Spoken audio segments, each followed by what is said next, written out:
बिस्मिल्लाहिर्रहमानिर्रहीम अस्सलाम वालेकुम वरहमतुल्लाहि वबरकातुहू। दोस्तों की हाल है, सब ठीक ठाक हो? बाबा जी व्हाट्सएप ते बहुत सारे दोस्त मैसेज करते हैं, हर मजाज तुम गल करते हो, तहरीक से गल करते हो, सर्द मेदे ते तुसीं क्यों नहीं गल करते? अज सीधे सर्द मेदे दी अलामात जिहड़े ने वो दसणियां ने सन।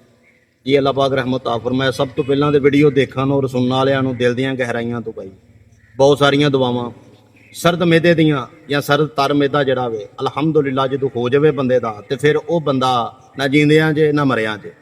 सब तो पहलां इलामत ये वे कि ये बंदे नूं कच्चा पखाना बार बार पखाना मूँह च बुरकी बंदा वाशरूम च संग रहनी भी ऐसे मिजाज च वे जिस्म का फैलना वक्खियां का निकल जाना जोरोक एसिड बैड कैलेस्ट्रोल शुगर का हमला जिगर स्लो ये अंदर 43 इलामत ऐसियां ने जिहदे चिड़चिड़ापन गुस्सा वसवसे दिमाग च गल होनी जानी ना मूँह च बलकम दिमागी घेरा वाल उम्र तो पहलां चिट्टे वजूद का फैलना शुरू हो जाता मसाम बंद हो जाते हैं औरत है तो माहवारी डेट उसकी बंद हो जाएगी मर्दाना कमजोरी च शहवत का ना आना या खास करके बलगां चो बहुत ज़्यादा बदबू पसीने का बंद हो जाना फिंसियां फोड़े एक ऐसी खारिश इस तरीके अलर्जी जी हो जाएगी कि इंसान को अचवाई बहुत लड़ेगी बेचैनी लत्तां च उस तो बाद कमर च दर्द होएगी औरत नूं नींद बिल्कुल नहीं आएगी मर्द होएगा तो नींद ते दिमाग चलना शुरू हो जाएगा।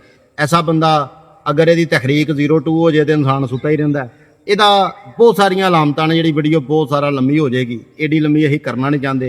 तुहानूं बहुत अच्छा एक नुस्खा दस रहे हैं कि नीचे WhatsApp नंबर आ रहा ਜ਼ਬਾਨ ਦੀ ਫੋਟੋ ਦੇ ਕੇ ਹੱਥਾਂ ਔਰ ਪੈਰਾਂ ਦੀ ਨਾਖੂਨਾਂ ਦੀ ਫੋਟੋ ਦੇ ਕੇ ਨਾ ਤੁਸੀਂ ਘਰ ਬਹਿ ਕੇ ਤਸ਼ਖੀਸ ਕਰਵਾ ਸਕਦੇ ਜੇ। ਤਸ਼ਖੀਸ 'ਚ ਪਤਾ ਚੱਲਦਾ ਕਿ ਮਿਜ਼ਾਜ ਕੀ ਹੈ ਤਹਰੀਕ ਕੀ ਹੈ ਦਿਲ ਦਿਮਾਗ ਜਿਗਰ ਮਿਹਦੇ ਦੀ ਕਫੀਅਤ ਨਵੀਅਤ ਕੀ ਹੈ ਉਹਨੂੰ ਵੇਖ ਕੇ ਤੁਹਾਨੂੰ ਪਰਹੇਜ਼ ਪਰਚਾ ਨੁਸਖਾ ਤਜਵੀਜ਼ ਕੀਤਾ ਜਾਂਦਾ ਹੈ।